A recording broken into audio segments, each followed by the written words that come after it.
Heritage సంస్థ ఎప్పుడూ దేవాలయాలకు, ప్రభుత్వానికి, ఇతర ఏ కంపెనీలకు నెయ్యి సరఫరా చేయలేదని Swarnandhra P4 foundation vice chairman P. Kutumbarao స్పష్టం చేశారు.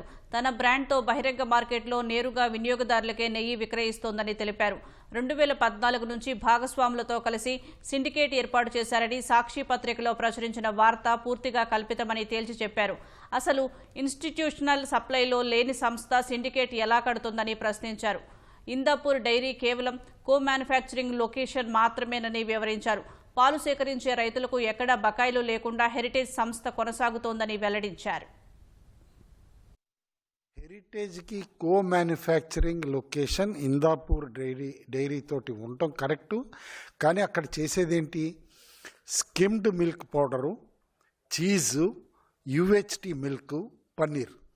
ఇందులో ఎక్కడన్నా నెయ్యి ఉందా?